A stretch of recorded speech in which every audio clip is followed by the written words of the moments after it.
Pozdravljeni.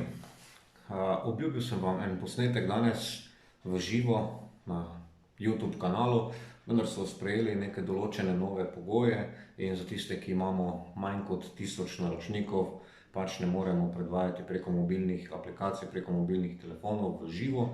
Zato sem naprej posnel tale posnetek in ga bom zdaj ob 20. uri premierno tudi predvajal. Povabil sem vas danes k temu ogledu tega posnetka z namenom, da vam dam nasvet, kako lahko v teh hudih, težkih trenutkih, ko večina ljudi mora ostajati doma, izkoristite vsaj 1 uro svojega časa, ki ga imate na voljo, koristno.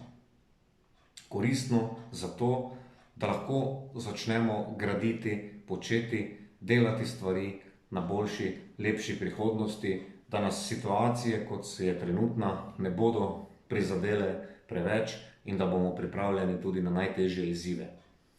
Sam v teh težkih trenutkih zelo rad preberem kakšno dobro knjigo, knjigo iz osebne, duhovne, poslovne rasti, predvsem tudi iz finančne pismenosti, kajti menim, da so to področja, na katerih moramo v teh trenutkih seveda ogromno delati. Seveda je treba tudi ogromno časa posvetiti danes predvsem skrbi za svoje zdravje, da krepimo svoj imunski sistem, da nas bolezni, virusi in ostale nadloge, ki se nam dogajajo, mogoče ne pridejo do živega, če pa že, pa da se čim prej postavimo spet na svoje noge in zaživimo normalno življenje. Verjamem, da se marsikdo izmed vas, ali bi lahko rekel celo med nami, vsemi danes sooča s kar precejšnjimi izzivi, kaj bo, ko bo ta norišnica za nami, kaj bo, ko se bo življenje spet začelo normalizirati. No, naj vam povem, da vsak dan v tednu, od ponedeljka do petka, si redno vzamem čas 1 uro in si ogledam super oddajo. Trenutno se vrti na kanalu A, v angleškem jeziku se imenuje Shark Tanks, ali po slovensko naslov je Posel mojega življenja. Zdaj, zakaj? Ta oddaja ti da veliko nasvetov. Vlagatelji, ki jih vidite, vam skozi svoje zgodbe povejo marsikaj, predvsem tistim, ki so prišli prosit za to, da bi ti vlagatelji vložili v njihov posel. In izjemno dobre zgodbe, dobri nauki, dobre zadeve se slišijo. Vse, kar je potrebno, je to, da prisluhneš in razmisliš, kaj želijo vlagatelji povedati tistim, ki so prišli na drugi strani prosit za investicijo oziroma za vložek v njihovo podjetje. Do danes sem se marsikaj iz tega naučil.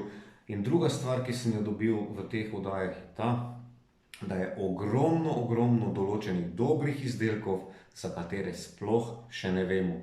Morda bo kdo izmed vas našel kakšno priložnost tudi tukaj. Jaz vam želim, da si vsak dan vzamete čas tudi zase. Zase. 15, 20, 30 minut za umirjanje duha, za umirjanje uma. Kajti to je tisto, kar nam manjka. In verjetno nas situacija, v kateri smo, uči marsičesa. Danes nihče oziroma večina nas ne razmišlja o tem, kako bi zaslužila velike vsote denarja. Večina ljudi danes razmišlja samo, kako bi ostala zdrava. Naj to razmišljanje ostane vnaprej in poskrbimo, da bo naše zdravje vedno na prvem mestu in ne dovolimo, da ko bo ta norišnica za nami, da bomo spet zaplavali v standardne vode in bomo na prvo mesto postavili zaslužek, posel, zdravje, družino in pa vse ostalo pa bomo spet pustili nekje tam ob strani. Jaz vam želim čudovit večer, želim vam, da od danes naprej naredite čim več na sebi, čim več na svojem zdravju, obenem pa se učite tudi osnove poslovnih, finančnih in drugih veščin. Ostanite zdravi in se vidimo v naslednjem posnetku kmalu. Čau in hvala.